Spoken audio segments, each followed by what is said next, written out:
across the floor. We're going to start with sauté arabesque. So we're going to do one each direction since you probably don't have enough space to do a lot of these in a row. So we're going to do them slow and then we'll speed them up a little bit. So we go sauté arabesque and hold. Close, let's go the other way. Sauté arabesque, B plus, and hold. Let's go the other way. Sauté, B plus, hold. Other way, sauté, B plus, hold. Good. Sauté, B plus, hold. Last one, sauté, B plus, and hold. Awesome. Now we're going to speed them up a little bit, and you're going to add a chassé or a gallop in between. So we're going to start nice and slow, demonstrating that. So we go sauté arabesque, chassé the other way. Sauté arabesque, chassé, sauté, chassé, sauté, chassé, sauté, chassé, sauté, and stop. Very nice. Beautiful. Now that's maybe a new step for some of you. So we'll go ahead and come back to that again if you need to practice it a little bit more. Next, we're going to practice our soutenu turns. We normally do these across the floor, a lot of them in a row. You might not have enough space to do that many where you're watching this. So we're going to just go 2 to the direction and then stop. And then we'll go 2 to the other direction, and we'll do that a few times so you get lots of practice. So our soutenu turns. Now, some of our dancers do these from first position. That's where your heels are together. Some of our dancers have started to learn third position, where you cross your heel in front of the other foot's arch. Miss Ainsley, could you show third position? Good. So I want you to decide if you're going to close third or first, and Miss Ainsley will show them both ways. So there's 1 to first. Good. Let's go the other way. Closing third. Beautiful. And then closing first. Let's go the other way again. This time, both closing to first. Ready? Soutenu. Plie in first. Soutenu. Plie in first. Let's go the other way. Soutenu. Plie in first. Again. Turn. In first. Good. Now this time if you want to try and make it a little bit more tricky, let's go from third position. Good. Ainsley, could you show that third position? Here we go. Ready? And turn. Plie third. Turn. Plie in third. Good. Now we're going to have to change feet. And let's go the other way. Ready? Turn. Plie in third. Good. Turn. Plie in third. Great job. Great job at home. If you want to do more of those, you certainly can. But we're going to go ahead and move on. The next thing we're going to show is leaping over some objects that you might have at home. Now again, do not leap over your sibling or your pet or relatives. We don't want to leap over living things. We want to leap over things that are not alive. So we have some hand sanitizer and some Kleenex. Hopefully you have those at your house and you can practice leaping over them. Miss Tessa's going to demonstrate. Ready?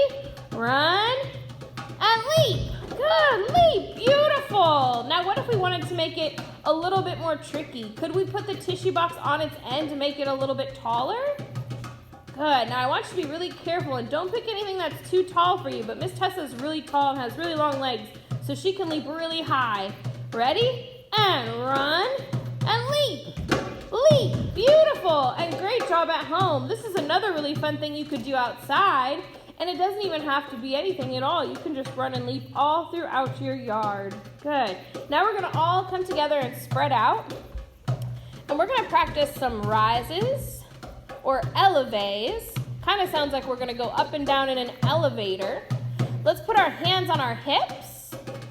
If you need to hang on to something, you can hang on to the wall or the kitchen counter or a chair or anything that's the right height for you to hang on to. We're going to start with our feet in parallel, so our feet are tight together, and we're going to rise up. Ready? Here we go. Lift, rise, and heels down.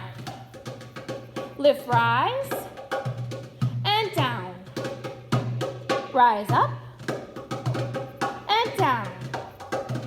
Rise up and down. Good. Miss Tessa, could you turn sideways so the kiddos at home could see what this looks like? Good. Let's show it one more time. Ready? Rise up. See how our heels lift up and down. Let's do it one more time. Rise up. Good. And down. Now we're going to turn our feet out into first position. So our heels are together and our toes are apart. And we're doing the same thing. You can hang on to something. Don't try and crank your feet so that they're in a straight line. Make sure that you can comfortably stand in that position. Same thing. Ready?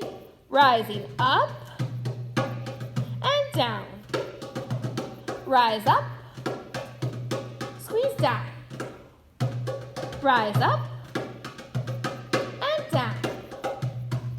Rise up and down. One more. Rise up and down. Now you might feel a little bit of burning in your calves and your legs. So to stretch that out, you could put one foot behind you and give that a nice little stretch. Good. That means that you're working your muscles very hard if they felt like they were a little warm or burning or you felt a little pain. All right. Great job. Next, we're going to do some skips. You can either do those in place or you can travel a little bit. That's going to depend on how much space you have. So to work on skips, we always start with a march first. So let's get our march going. Ready? Up to the knee and switching. So you see they have their toes pointed and their knees are coming up. Their foot's going all the way to the other knee. Now, if we were to add a jump, that would actually be a skip. Whoa! So a skip is just a jumping march. Good. Now you could try this around your yard or maybe around your sofa or kitchen table. I think we used to have one of those. Oh, there it is again. All right, Miss Tessa, would you like to show how you could skip around the sofa or kitchen table? Very good. Now, what if we forget how to march? What could we do instead? We could march, or forget how to skip. Sorry, I just gave you the answer to my own question. So we march, and then when we're ready, we add the jump back in. Good. And if we forget, we just go right back to marching, and we add the jump when we're ready. Good, great job. And spread back out.